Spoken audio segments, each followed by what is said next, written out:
Bismillahirrahmanirrahim. Assalamualaikum. Nama saya Ustazah Mastura binti Yom. Saya guru kelas tahun 3 dan 5, tapi saya ajar subjek ibadah dan akidah untuk semua kelas. Okey.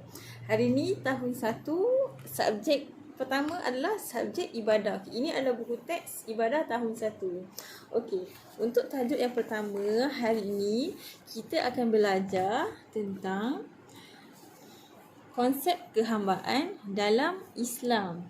Okey, unit 1, pengertian kehambaan dalam beribadah. Okey. Kita tengok pengertian yang Allah Subhanahu Wa Taala pencipta manusia. Semua orang tahu siapa Tuhan kita. Tuhan kita adalah Allah. Tuhan untuk orang Islam adalah Allah. Siapa yang menciptakan manusia? Allah juga. Okey. Semua makhluk yang ada di muka bumi ini ciptaan Allah. Makhluk tu bukan sahaja manusia, tetapi makhluk ni juga adalah haiwan, kucing, anjing, arnab, itik, burung, semua haiwan yang ada kat muka bumi ni adalah makhluk. Okey, selain daripada haiwan dan manusia, tumbuh-tumbuhan macam pokok, bunga, kan? Kita tanam daripada benih, lepas tu dia membesar dan terus membesar. Itu pun dikira sebagai makhluk Allah, tumbuh-tumbuhan. Bulan, bintang dan matahari. Allah ciptakan bulan, bintang dan matahari. Itu pun makhluk. Itulah tanda-tanda kebesaran Allah, kan? Okay, selain daripada bulan, bintang dan matahari, apa lagi yang dikategorikan sebagai makhluk? Okey. Contohnya macam iblis, jin dan syaitan. Okey. Walaupun kita tak nampak syaitan tu, tapi syaitan tu ada dan dia juga makhluk yang Allah ciptakan daripada api. Macam kita manusia, Allah ciptakan daripada tanah, kan? Okay, selain daripada tu, udara. Udara yang kita hirup setiap hari untuk bernafas ni, kita tak nampak. Tapi udara pun makhluk ciptaan Allah juga. Hebat tak Allah tu dan sayang tak Allah tu kan dekat kita sebagai hamba dia. Tengok macam-macam dah Allah bagi. Allah bagi udara free untuk kita bernafas. Jadi kita sebagai hamba, apa yang kita perlu buat? Yang pertama, kita sebagai hamba, tugas dia sebagai hamba ialah kita kena taat perintah Allah. Apa yang Allah suruh, kita kena ikut, kita kena buat. Contohnya apa? Contohnya Allah suruh kita beribadah, kan? Ni ubudiyah, beribadah. Sifat hamba, sifat kehambaan seorang manusia. Okey. Contohnya Allah suruh beribadah. Solat. Solat tu wajib, kan?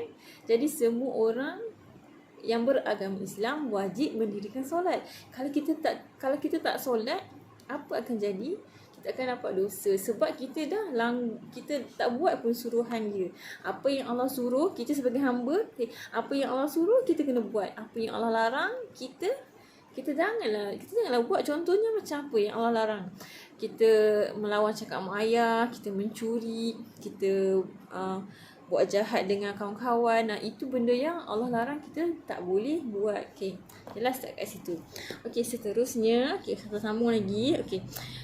Okey, firman Allah Subhanahu Wa Taala dalam surah Ar-Rahman ayat 3. A'udzubillahi minasyaitonirrajim.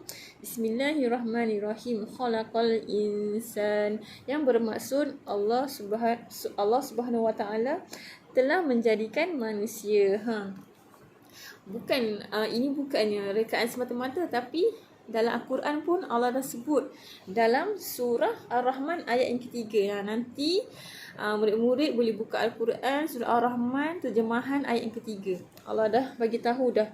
Tengok, Allah telah menjadikan manusia, semua makhluk yang dicipta Allah adalah hamba kepada Allah. Okay, saya adalah hamba kepada Allah dan kita semua adalah hamba kepada Allah. Sebagai hamba, kita kena buat suruhan dia dan jauhi larangan dia. Okey, cuba tengok gambar dekat bawah ni. Proses pembesaran manusia yang Allah dah ciptakan tadi. Kita ni bermula daripada baby. Baby tak tahu buat apa-apa.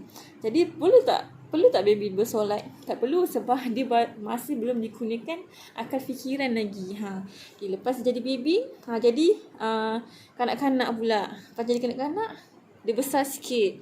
Boleh pergi sekolah agama rakyat, sekolah agama rendah kan. Okay, lepas tu dia jadi remaja.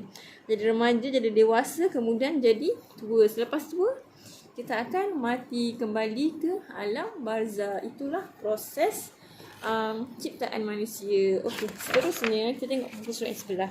Tadi kan Ustazah ada cakap Allah ada berfirman dalam surah Al-Rahman ayat 3, khalaqal insan, Allah telah menjadikan manusia. Okey. Tengok, manusia hamba Allah. Manusia sebagai hamba wajib patuh kepada Allah. Okey, faham? Itulah konsep hamba. Bila kita ni, selagi kita bergelar hamba, selagi kita masih hidup kat dunia ni, kita kena buat segala suruhan dia dan kita kena jauhi larangan dia. Okey. Nak lebih jelas, saya tunjukkan gambar dekat muka surat 4. Okay. Yang ni nanti para pelajar akan buat. Ustazah dah photostat nanti, Ustazah akan bagi. Okey, tengok ni. Ni contoh-contohnya. Ni, membuang sampah merata-rata, mencuri, menolong orang, solat berjemaah.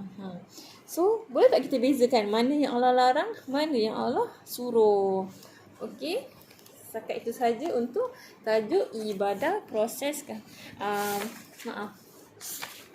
konsep kehambaan dalam Islam. Okey, kalau ada apa-apa yang tak faham, boleh tanya Ustazah bila-bila masa saja. Okey, terima kasih. Assalamualaikum.